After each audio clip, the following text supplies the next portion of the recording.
বিজয়ী করে দিয়েছি, এখন আমাদের হা ভোটের বাস্তবায়ন দেখতে চাই। এখন কোন ধানাই পাড়াই মানি না। আজানটা শেষ হোক, সবাই যার যার জায়গায় থাকবেন, আজানটা শেষ হোক, আমরা খুব সংক্ষেপে শেষ করবো ইনশাআল্লাহ। আলহামদুলিল্লাহ রাব্বিল আলামিন ওয়াসসালাতু ওয়াসসালামু আলা রাসূলিহিল কারীম ওয়া আলা আলিহি ওয়া সাহবিহি ওয়া আহলি বাইতি আজমাইন। 11 দলীয় ঐক্য আয়োজিত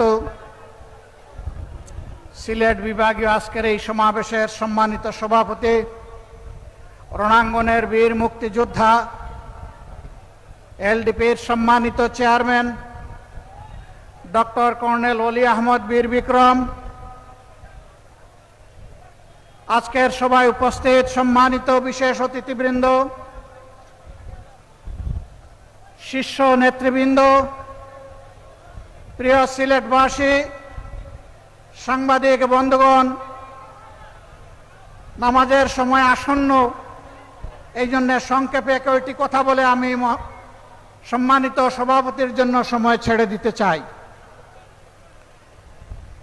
আপনারা সিলেটের মানুষ, মুক্তিযুদ্ধে জেনারেল উসমানী মুক্তিযোদ্ধাদের নেতৃত্ব দিয়েছিলেন।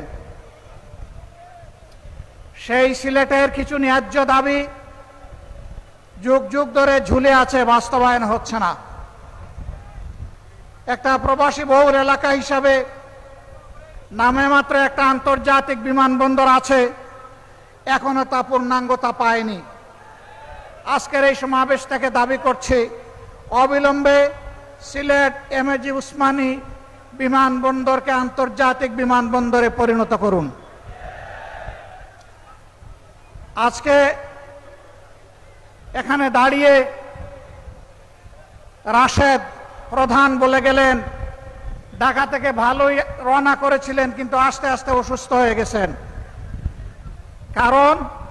কারণ সিলেটের রাস্তা, এই রাস্তাটা দীর্ঘদিন ধরে নাড়াচাড়া হচ্ছে, কিন্তু তার কুল কিনারা হচ্ছে না। আমরা মহান জাতীয় সংসদে বলেছি, সমুদ্রের ঢেউ উপলব্ধি করার জন্য বঙ্গোপসাগরে যাওয়ার দরকার নাই, ঢাকা থেকে সিলেট আসলেই তা বোঝা যাবে। আমরা চাই অবিলম্বে 6 লাইনের এই রাস্তা সম্পন্ন করে জনগণকে স্বস্তি দেওয়া হোক। সম্মানিত এলাকাবাসী, দীর্ঘদিনের দাবি ছিল এখানে ইঞ্জিনিয়ারিং ইউনিভার্সিটি হবে। কলেজটি কুড়িয়ে কুড়িয়ে চলছে কেন? এইটাকে ইউনিভার্সিটিতে রূপান্তরিত করে প্রাণ দেওয়া হোক। মেডিকেল বিশ্ববিদ্যালয় নামে মাত্র একটা ঘর আর একজন ভিসি, এর বাইরে তেমন কার্যক্রম পরিলক্ষিত হচ্ছে না। অবিলম্বে এটাকে পূর্ণাঙ্গতায় রূপ দেওয়া হোক। আর অনেক দাবি সিলেটবাসীর আছে, তবে আমরা জানি না কার কাছে এই দাবি পেশ করছি, আদৌ তারা এই দাবি বাস্তবায়ন করবে কিনা আমরা তা জানি না। যেহেতু তারা সরকারে আছেন, এই জন্য দাবি পেশ করে গেলাম। আমরা কথা দিয়ে গেলাম, আল্লাহ তাআলা যদি আমাদেরকে কোনোদিন এই দেশ পরিচালনার সুযোগ দেন, এই 11 দলকে, ইনশাল্লাহ আপনাদের দাবি আমরা অক্ষরে অক্ষরে বাস্তবায়ন করব। প্রিয় সিলেটবাসী, শুনেছেন যে আজকের এই বিভাগীয় সমাবেশ আমাদের শেষ সমাবেশ। সারা বাংলাদেশ আমরা ঘুরেছি, মানুষের একই দাবি, গণভোটের গণরায় বাস্তবায়ন করতে হবে। আপনারা উভয়ে ভোট চেয়েছেন, সরকারি দল ভোট চেয়েছেন, বিরোধী দল ভোট চেয়েছেন, আমাদেরকে হা ভোট দিতে বলেছেন, আমরা হা ভোট বিজয়ী করে দিয়েছি। এখন আমাদের হা ভোটের বাস্তবায়ন দেখতে চাই। এখন কোন ধানাই পাড়াই মানি না। আজানটা শেষ হোক, সবাই যার যার জায়গায় থাকবেন, আজানটা শেষ হোক, আমরা খুব সংক্ষেপে শেষ করবো ইনশাআল্লাহ।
সম্মানিত বন্ধুগণ, আমাদের কথা সাফ। জনগণ পরিবর্তনের জন্য, সংস্কারের জন্য গণভোটে হা বলেছে। 70% মানুষ হা বলেছে। গণভোটকে আমরা অপমান করতে দেব না। ইনশাআল্লাহ গণভোটের গণরায় বাস্তবায়ন করেই আমাদের আন্দোলন ইনশাআল্লাহ সফলতার দ্বার প্রান্তে পৌঁছবে। বাংলাদেশে আমরা আর কোনো ফেসিবাদ চাই না। আমরা দুঃখের সাথে বলতে বাধ্য হচ্ছি, তারাও মজলুম ছিলেন। এখন যারা সরকার গঠন করেছেন, কিন্তু তারা ভুলে গেছেন সেই ফেসিবাদী আওয়ামী লীগের পথ ধরেই তারা হাঁটা শুরু করেছেন। সমাজের সব ক্ষেত্রে তারা বেপরোয়া, নির্লজ্জ দলীয়করণ করে দুর্নীতিকে তারা জাতীয়করণ করতে যাচ্ছেন। আমরা মানব না, আমরা মানব না। হাসিনা তাড়িয়েছে, যদি ফেসিবাদ আপনারা কায়েম করেন আপনাদেরকেও জনগণ তাড়াবে, আপনাদেরকেও ছেড়ে জনগণ কথা বলবে না। ভালোই ভালোই আপনারা মেনে নিন। যদি না মানেন তাহলে ইনশাআল্লাহ তাআলা আজিম এই দেশের মানুষ জীবন দিয়ে পঙ্গুত্ব বরণ করে গুলি খেয়ে শিখে নিয়েছে মুক্তির পথে কিভাবে হাঁটতে হয়। আমরা আমাদের শহীদদের সাথে বেঈমানি করব না, জুলাই যোদ্ধাদের সাথে বেঈমানি করব না, 18 কোটি মানুষের সাথে বেঈমানি করব না। আমরা কথা রাখবো ইনশাআল্লাহ, জীবন দিয়ে হলেও লড়াই করে কথা রাখবো ইনশাআল্লাহ। সেই লড়াই সিলেটবাসী আপনারা সাথে থাকবেন, থাকবেন সত্যি? আলহামদুলিল্লাহ, সেই লড়াইয়ের জন্য প্রস্তুত হন। ডাকার জন্য ডাক আসবে, গড়ে গড়ে সেই লড়াইয়ের দুর্গ গড়ে তুলতে হবে। দেশ থেকে ফেসিবাদ, দেশ থেকে চাঁদাবাজ, দেশ থেকে দুর্নীতিবাজ, দেশ থেকে দুঃশাসন দূর না হওয়া পর্যন্ত আমাদের লড়াই তীব্র থেকে তীব্রতর হবে ইনশাআল্লাহ। আমরা থামব না। মুক্তির মঞ্জিলে এই আন্দোলন না পৌঁছা পর্যন্ত ইনশাআল্লাহ আমরা থামব না। আমি জাতীয় নেতৃবৃন্দকে সিলেটবাসীর পক্ষ থেকে আন্তরিক ধন্যবাদ এবং কৃতজ্ঞতা জানাচ্ছি। তারা মূল্যবান সময় কোরবানি স্বীকার করে এখানে এসেছেন। তারা অনুপ্রাণিত করেছেন সিলেটবাসীকে, তারা উদ্বুদ্ধ করেছেন, তারা কথা দিয়েছেন জনগণের দাবি না আদায় না হওয়া পর্যন্ত আমাদের লড়াই ঐক্যবদ্ধভাবে চলবে। আপনাদের সবাইকে মোবারকবাদ।